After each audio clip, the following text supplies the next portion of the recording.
Awaken my soul. So what do they look like? They look like a lot of Oh, things, but they tend to look like what they do.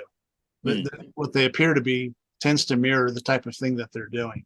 Either the colors, like often if they're gray or brown, it's filth or apathy or lifelessness. If they're red or orange, they tend to be anger and violence. Hmm. It's just weird. And the relation between color and what they do is interesting. Do you think there are levels? Well, I mean, the scripture talks about powers and principalities, and it talks about demons as No, if, we went there. I didn't know if we were gonna. So yeah. I don't think like some people are like, oh, watch out for that demon. He's really powerful, and that one will take forever. And I don't worry about it, and I don't worry about demons. What I find is when I'm seeing them, they are trying their hardest to get out, hmm. and they often can't get out they because they're they stuck. know who you represent or who you're Yeah, I mean, the bringing. president, Jesus is there. I mean, if Yeah, you're a demon and Jesus is, and someone's shining a light on you, that it doesn't matter. darkness flees when light comes. Whether Yeah. we're talking about actual light and darkness, or whether they're talking about cockroaches, and they want to get away and be safe. They know what's coming. I mean, even in the day, they would tell Jesus, "Are you going to send us? Are you going to judge us now, before our time?" Yeah, And you want to they're talk about freaking that at out. all? I don't have a whole lot to say One about of the, it. okay, you don't.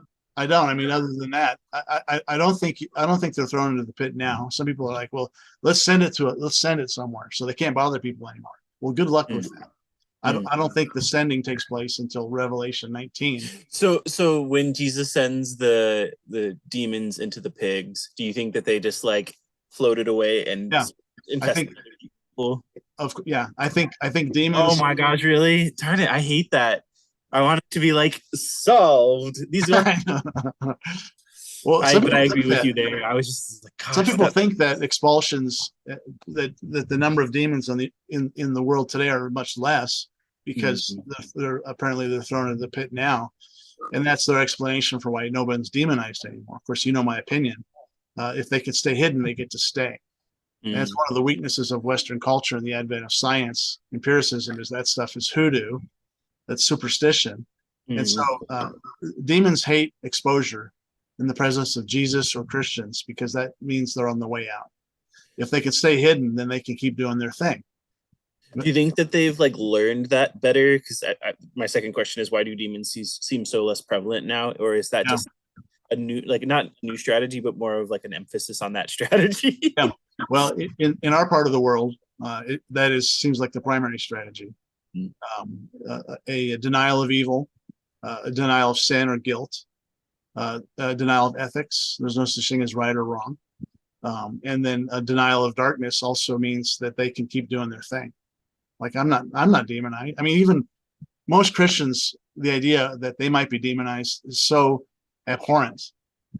And of course, and I just think it's the great deception.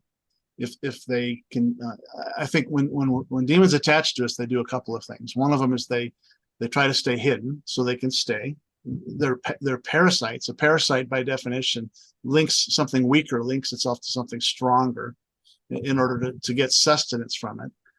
Demons attach themselves to people to suck life from us. They feed on our darkness. I like Lewis's theology of demons. They lack weight. We're glorious. We're made in God's image. We're weighty, and they diminish our weight. They rob us of our humanity, of our image, and they suck life from us. If they can stay hidden, they can keep doing that. If I have a leech attached to my body or a tick, And you don't know about it, it can yeah, stay. it's yeah. Eventually, you're going to see it because of the result, and that's how it is with demonization. Eventually, people say, "I've got a problem that is out of control. I can't hide it anymore. I can't deny it." Although most people do, and they try, but this is a problem. I need help. And if they go to God for help, then eventually they'll probably get deliverance. So when demons attach, what do? They try to remain hidden. One of the best ways they try to remain hidden is by masking themselves within our own personality. Hmm. So let's say that you have a problem with lust, and you have a demon, and we all do, to some degree. Most of us do. You get a demonic attachment, and it's a lust demon, and pretty soon you're thinking, "I am out of control. I can't. I am a pervert. This is who I am. I'm not going to fight it anymore. I'm not going to hide it. Speaking of voice of freedom, child pedophilia. These are people that are heavily demonized in the area of perversion and lust. And the lie is that it's them, that this is who I am. I am my sin. And if you are your sin, then you continue in it.